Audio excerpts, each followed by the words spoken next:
हम्म तो एक मिनट,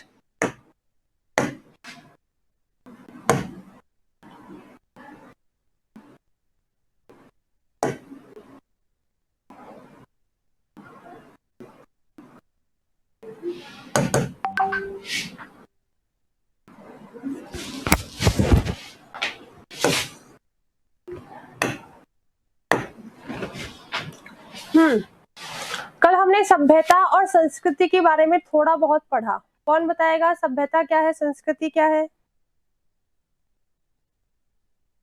कोई बता सकता हम है? अपनी योग्यता से जिस चीज को करते हैं वो हमारी संस्कृति होती है, और जिस चीज का आविष्कार हुआ होता है वो चीज सभ्यता। हाँ, जिस चीज का आविष्कार हुआ, जो मतलब दूसरों के काम में आ रहा है, उपयोगी बन रहा है, वो क्या हो जाएगी? सभ्यता। ठीक है, ठीक है। आगे चलते हैं कि एक संस्कृत व्यक्ति किसी नई चीज की खोज करता है। ठीक है, एक संस्कृत व्यक्ति जो होता है वो क्या करता है? अपनी योग्यता के बल पर, अपनी प्रवृत्ति और अपनी प्रेरणा के बल पर एक नई चीज का आविष्कार करता है, नई चीज की खोज करता है। ठीक है, उस व्यक्ति को हम क्या कहेंगे? संस्कृत कहेंगे, क्योंकि उसके अंदर वो संस्कृति है। ठीक है, उसके अंदर वो संस्कृति है कि वो योग्यता के बल पर, अपनी आदत के कारण और अपनी प्रेरणा के बल पर वो एक नई आविष्कार की खोज करता है। तो हम उसको व्यक्ति को क्या कहेंगे? संस्कृत व्यक्ति कहेंगे। किंतु उसकी संतान को वह अपने पूर्वज से अनायास ही प्राप्त हो जाती है। उसकी जो संस्कृत व्यक्ति की जो संतान होगी, ठीक है, तो उस संस्कृत व्यक्ति ने जिस चीज का आविष्कार किया वो तो उसकी संतान को ऐसे ही प्राप्त हो गई। उसके बारे में तो उसकी संतान ने जान ही लिया ना। जाना कि नहीं जाना, बताओ? बिना किसी प्रयास के प्राप्त हो गई ना, उसको तो कोई प्रयास ही नहीं करना पड़ा। उसको तो वो चीज बिना किसी प्रयास के, बिना किसी कोशिश के ही प्राप्त हो गई। मतलब वो आविष्कार जो है उसके बारे में उसको पता चल गया। जिस व्यक्ति की बुद्धि ने अथवा उसके विवेक ने किसी भी नए तथ्य का दर्शन किया है, वह व्यक्ति ही वास्तविक संस्कृत व्यक्ति है। ठीक है, जिस व्यक्ति ने अपनी बुद्धि के बल पर, अपने विवेक के बल पर किसी भी नई चीज की खोज की है, नई चीज को देखा है, वास्तव में वो ही व्यक्ति कौन है? संस्कृत व्यक्ति है। आई बात सबके समझ में? संस्कृत व्यक्ति किसे कहेंगे? ठीक है, फिर आगे कह रहे हैं कि और उसकी संतान, ठीक है, जिसे अपने पूर्वज से वह वस्तु अनायास ही प्राप्त हो गई है, वह अपने पूर्वज की भांति सभ्य भले ही बन जाए पर संस्कृत नहीं कहला सकता। और जिस संतान को अपने पूर्वज से वो चीज है, वो आविष्कार है, वो खोज है, बिना किसी कोशिश के ही प्राप्त हो गई है, मिल गई है, तो वो व्यक्ति भले ही अपने पूर्वज की भांति सभ्य तो बन सकता है, लेकिन संस्कृत व्यक्ति नहीं बन सकता। क्यों नहीं बन सकता, बताओ? क्योंकि वो आविष्कार उसने नहीं किया, उसके पूर्वज। हाँ, बिल्कुल सही। वो आविष्कार उसके पूर्वजों ने किया है, उसने नहीं किया है। वो उसको बिना किसी कोशिश के मिला है। उसके पूर्वजों ने अपनी योग्यता, अपनी बुद्धि लगाई है, जब जाकर उसने वो आविष्कार किया है। और उसकी संतान को वो आविष्कार बिना किसी प्रयास के, बिना किसी कोशिश के, बिना किसी मेहनत के और बिना दिमाग लगाए ही प्राप्त हो गया है। तो वो भले ही उनकी भांति प्राप्त हो गया, इसलिए वो सभ्य हो जाएगा, लेकिन संस्कृत व्यक्ति नहीं कहा जाएगा। ठीक है, अब जैसे मान लो हम इस चीज का एक आधुनिक उदाहरण लेते हैं। क्या उदाहरण लेते हैं? कि न्यूटन ने गुरुत्वाकर्षण के सिद्धांत का आविष्कार किया। सबको पता है कि न्यूटन जो वैज्ञानिक था, उसने क्या किया था? गुरुत्वाकर्षण सिद्धांत का आविष्कार किया था, उसको खोजा था उसने। वह संस्कृत मानव था। वो मानव कौन सा था? संस्कृत था। क्यों था? क्योंकि उसने बुद्धि के बल पर, अपने विवेक के बल पर, अपनी योग्यता के बल पर, ठीक है, अपनी प्रेरणा के बल पर उस चीज का आविष्कार किया, इसलिए न्यूटन संस्कृत व्यक्ति है।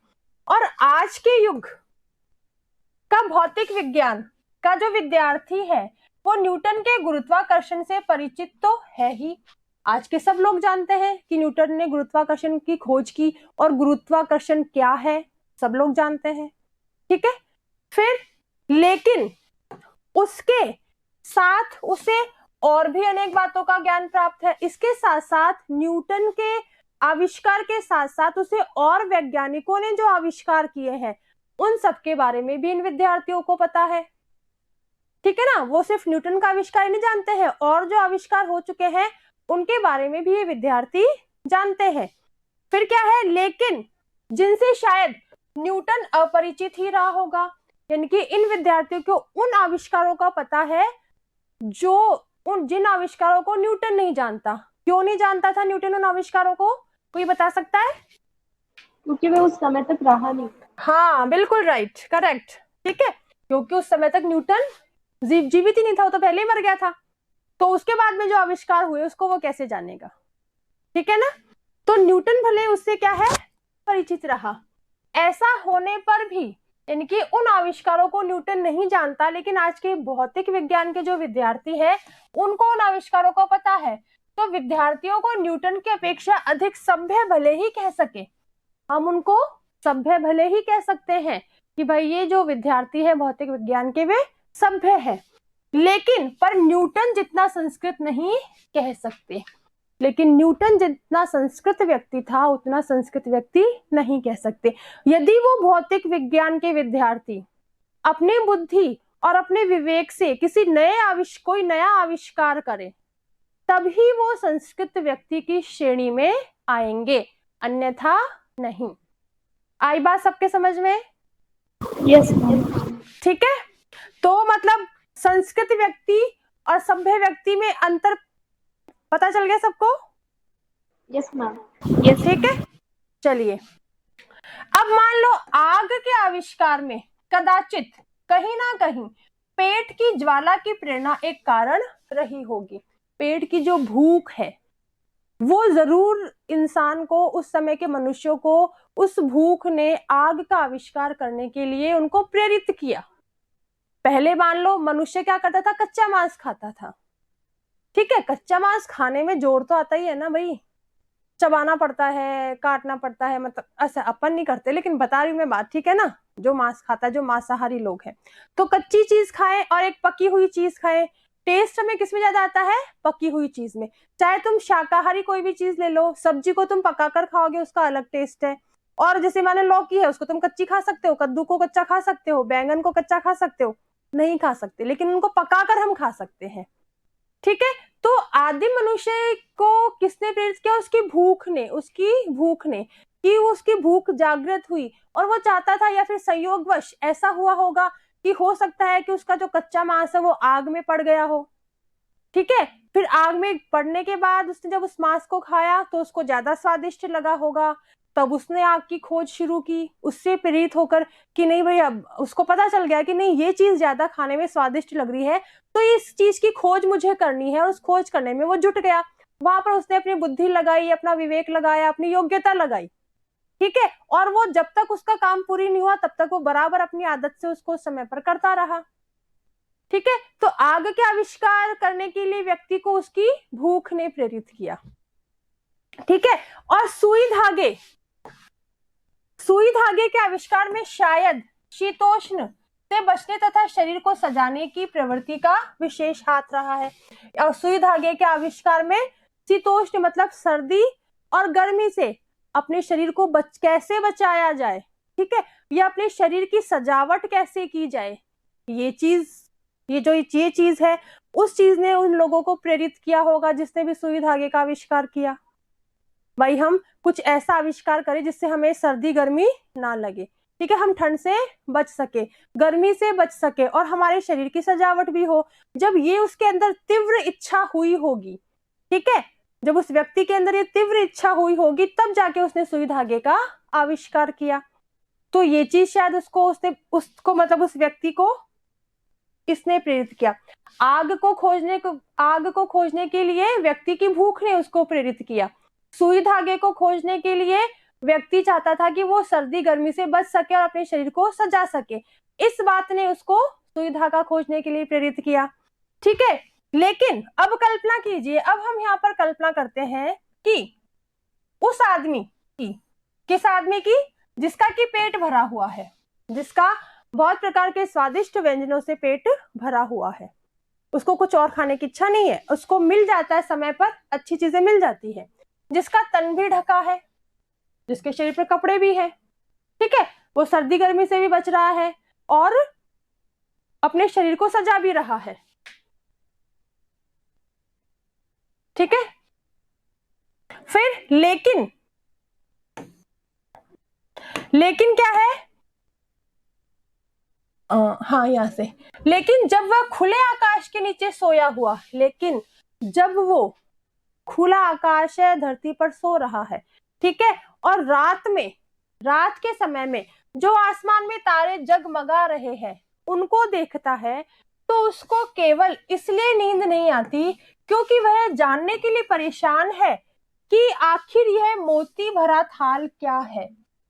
ठीक है, जिसका पेट भी भरा हुआ है, जिसका तन भी ढका हुआ है, लेकिन खुले आसमान के नीचे वो सो रहा है, तारों से भरे हुए आकाश को देख रहा है, लेकिन वो बेचैन है, बहुत ज्यादा बेचैन है, उसको नींद नहीं आ रही है। ये बात उसको परेशान कर रही है कि जगमगाते जो मोती सा थाल है, थाल उसको आकाश को क्या मान लिया, थाल, तारा क्या हो गया, उसके अंदर मोती जगमगा रहे, तो मोतियों से भरा हुआ थाल का रहस्य क्या है, इसका विस्तार इतना क्यों है, क्या चीज है, ये चीज सोच सोच कर वो व्यक्ति परेशान हो रहा है। ठीक है, पेट भरने और तन ढकने की इच्छा मनुष्य की संस्कृति की जननी नहीं है। सिर्फ हमने पेट भर लिया और अपना तन ढक लिया, इससे हमारी संस्कृति का जन्म नहीं हुआ है। ठीक है, पेट भरा और तन ढका होने पर भी ऐसा मानव जो वास्तव में संस्कृत है, जिसका पेट भरा हुआ है, तन ढका हुआ है, लेकिन मनुष्य कैसा, जो वास्तव में जो संस्कृत व्यक्ति है, वो बिल्कुल भी निठल्ला नहीं बैठ सकता, वो कभी भी खाली नहीं बैठ सकता, वो कुछ और खोजने की जो लालसा है, जो इच्छा है, उसके मन को बेचैन करती रहती है।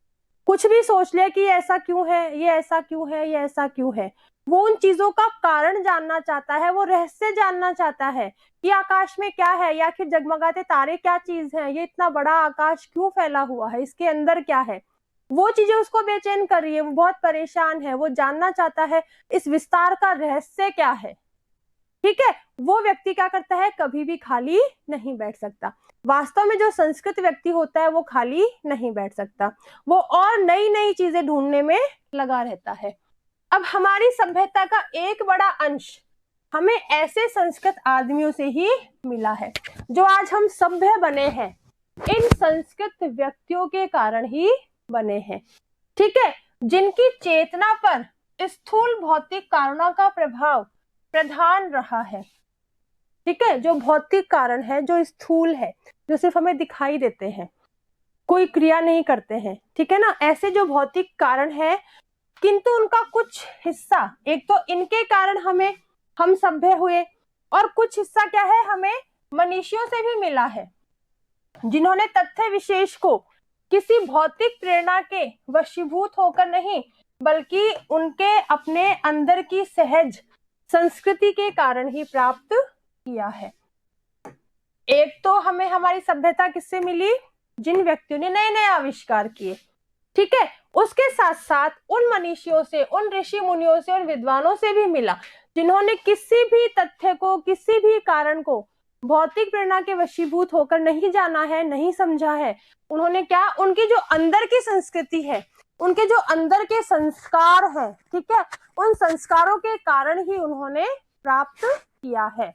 क्या प्राप्त किया है, संस्कृत संस्कार, किसके कारण, अपने अंदर के संस्कारों के कारण ही वो संस्कृत व्यक्ति बने हैं। दो बातें आई है, एक तो क्या किया है, जिन्होंने भौतिक कारणों को आधार बनाकर वो संस्कृत व्यक्ति बने हैं। दूसरे जो हमारे ऋषि मुनि थे, ठीक है, उन्होंने अपनी अंदर की चेतना के आधार पर, अपने मन की बात सुनकर, अपने मन के संस्कारों के द्वारा वो संस्कृत व्यक्ति बने हैं। कैसे भी आगे आएगा। ठीक है, रात के तारों को देखकर न सो सकने वाला और मनीषी हमारे आज के ज्ञान का ऐसा ही प्रथम पुरुष करता था, जो रात के तारों को देखकर बेचैन हुआ, सो नहीं सका और उनकी उसने खोज की।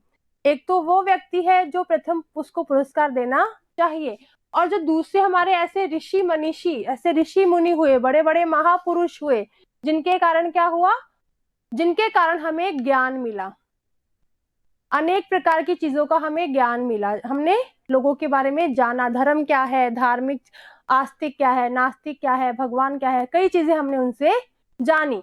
ठीक है, तो इन दोनों को ही प्रथम पुरस्कार दिया जाना चाहिए। समझ में आ रही मेरी बात आपको, ये जो मैं बता रही हूँ? Yes ma'am. ठीक है, ठीक है। आगे कह रहे हैं कि भौतिक प्रेरणा ज्ञानेप्सा, ज्ञानेप्सा मतलब ज्ञान पाने की लालसा, और भौतिक प्रेरणा जो कि हमें चारों तरफ दिखाई देती है, ठीक है, उसको प्रेरित जो चीज करती है वो है भौतिक प्रेरणा। और ज्ञान पाने की लालसा, क्या ये दो ही मानव संस्कृति के माता पिता हैं? क्या सिर्फ इन दो चीजों को ही मानव संस्कृति का जन्मदाता कहना चाहिए? नहीं, ये सिर्फ ये दो चीज ही संस्कृति नहीं है, आगे भी संस्कृति है। वो क्या है? दूसरे के मुंह में कौर डालने के लिए जो अपने मुंह का कौर छोड़ देता है, ठीक है, दूसरे का पेट भरने के लिए जो अपना पेट नहीं भरता है, अपना भोजन उसको दे देता है, ठीक है, उसको यह बात क्यों और कैसे सूझती है? उसको ये बात क्यों सूझती है? वो क्यों सोचता है ये बात कि भाई मैं ना खाऊं, पहले मैं इसका पेट भर दूं? ऐसा क्यों सोचता है? क्योंकि उसके अंदर परोपकार की आदत होती है, ठीक है, उसके मन की भावना क्या है? दूसरों का उपकार करने की है। इसलिए उसको ये बात सूझती है कि चलो कोई बात नहीं, मैं भूखा रह जाऊंगा लेकिन सामने वाले का पेट भरना चाहिए।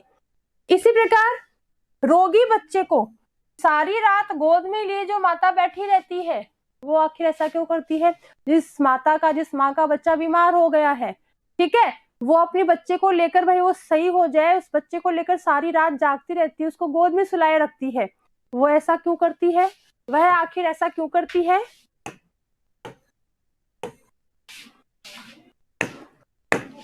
ठीक है, वो ऐसा क्यों करती है? क्योंकि उसके जो अंदर की ममता है वो उसको जगाए रखती है। उसकी ममता जो है वो उसको सोने नहीं देती, क्योंकि वो अपने बच्चे के परेशान होने से दुखी है, उसका मन नहीं लगता, उसको नींद लगता, वो सो भी जाए तो उसको नींद भी नहीं आएगी, क्योंकि उसकी जो ममता है, अंदर का जो भाव है, जो मातृत्व का भाव है, वो उसे सोने नहीं देता है। ठीक है, फिर कह रहा है कि सुनते हैं कि रूस का भाग्य विधाता लेनिन अपनी डेस्क में रखे हुए डबल रोटी के सूखे टुकड़े स्वयं न खाकर दूसरों को खिला दिया करता था। रूस को अत्याचारी शासकों के अत्याचार से मुक्त कराने वाला और रूस के विकास का नायक लेनिन क्या करता था? अपना खाना स्वयं नहीं खाता था, बल्कि अपने जो सामने उसके दूसरे लोग होते थे उनको खिला दिया करता था। आखिर वो ऐसा क्यों करता है? क्योंकि वो परोपकारी है। दूसरों के दुख जो है वो उसको प्रेरित करते हैं कि तू खाना मत खा, पहले उसको खुला, पहले तो उसका दुख दूर कर, अपना दुख तो बाद में दूर करना, पहले सामने वाले का दुख दूर कर। ठीक है, संसार के मजदूरों को सुखी देखने का स्वप्न देखते हुए कार्ल मार्क्स ने अपना सारा जीवन दुख में बिता दिया। जो ये कार्ल मार्क्स थे, वो संसार के सारे मजदूरों को सुखी देखना चाहते थे, और सुखी देखने का उन्होंने संकल्प लिया कि मैं अपनी तरफ से पूरी कोशिश करके, अपने सारे प्रयास लगाकर, सारे संघर्ष करके मेरे मजदूर जो है वो संसार के सुखी हो जाए। तो उनको सुखी करने के लिए उसने अपना पूरा जीवन घोर भयंकर कष्टों में बिता दिया। ठीक है, और इन सबसे बढ़कर, और इन उदाहरणों को छोड़ो, इन सबसे जो बड़ा उदाहरण है वो क्या है? आज का नहीं है, आज से 2500 वर्ष पूर्व सिद्धार्थ, जो कि महात्मा गौतम बुद्ध बने थे, ठीक है ना, उन्होंने अपना घर केवल इसलिए त्याग दिया कि किसी तरह तृष्णा के वशीभूत लड़ती कटती मानवता सुख से रह सके, कि मैं कुछ उपदेश प्राप्त करके, ज्ञान प्राप्त करके, भगवान की प्राप्ति का मार्ग पता करके इन लोगों को ऐसा उपदेश दे सकूं, उनको सच्चे धर्म पर ला सकूं, इनको त्याग, दया, सहिष्णुता का पाठ सिखा सकूं, ठीक है, ताकि आपस में लड़े कटे नहीं, एक दूसरे को ना मारे, एक दूसरे को कष्ट ना दे। सिर्फ ये बात सोचकर उन्होंने अपना घर छोड़ दिया। तो ये सबसे बड़ा उदाहरण है। उन्होंने सबको अहिंसा का उपदेश दिया, त्याग का उपदेश दिया, सहिष्णुता का उपदेश दिया, सहनशीलता का उपदेश दिया। भाई सारे लोग जो है सच्चे धर्म को माने। मनुष्य का वास्तविक धर्म क्या है? कि वो अहिंसा ना करे, दूसरों को अपनी तरफ से कोई कष्ट ना दे। दूसरों का बुरा ना करे, दूसरों के बुरे के बारे में ना सोचे, परोपकार की भावना उसके मन में हो, उसके अंदर त्याग की भावना हो, सहन करने की क्षमता उनके अंदर हो। इस प्रकार के उपदेश गौतम बुद्ध ने दिए, संसार के लोगों को उसका अपना अनुयायी बनाया। ठीक है, किस लिए? सिर्फ इसलिए ताकि लोग आपस में लड़े झगड़े नहीं, और वो किसी तृष्णा, किसी इच्छा से, किसी लालसा के वशीभूत ना हो, और उस लालसा के वशीभूत होकर एक दूसरे को कष्ट ना दे। सिर्फ इस कारण उन्होंने अपने घर को छोड़ दिया, त्याग दिया। ठीक है, फिर आगे कह रहे हैं कि हमारी संस्कृति, हमारी समझ में मानव संस्कृति की जो योग्यता आग व सुई धागे का आविष्कार कराती है, वह भी संस्कृति है। लेखक के अनुसार, लेखक की मान्यता यह है कि संस्कृति क्या है? जो अपनी योग्यता से आग का और सुई धागे का आविष्कार कराती है, जो योग्यता तारों की जानकारी करती है, जो अनसुलझे रहस्यों को खोजना चाहती है, ठीक है, वो भी संस्कृति है। और जो योग्यता किसी महामानव से सर्वस्व त्याग कराती है, वह भी संस्कृति है। किसी महापुरुष से, ठीक है, जो महापुरुष दूसरों के कल्याण के लिए अपना सारा सुख, अपनी सारी सुविधाएं छोड़ देता है, वो भी क्या है? संस्कृति है। आई बात सबके समझ में? Yes ma'am. ठीक है, यानी कि सीधे सीधे अर्थों में जिस व्यक्ति के मन में परोपकार की भावना है, वो भी संस्कृत व्यक्ति माना जाएगा। और जिसने आग का आविष्कार किया, सुई धागे का आविष्कार, जिसने नए नए आविष्कार खोजे, वो भी संस्कृत व्यक्ति माना जाएगा। और यही हमारी क्या है? संस्कृति है। ठीक है, कोई दिक्कत किसी को यहाँ तक? No ma'am. बाकी का अपना जो चैप्टर बच्चा अपन कल पढ़ेंगे। ठीक है, कल ये खत्म हो जाएगा। Okay ma'am. ठीक है बेटा, बाय सबको।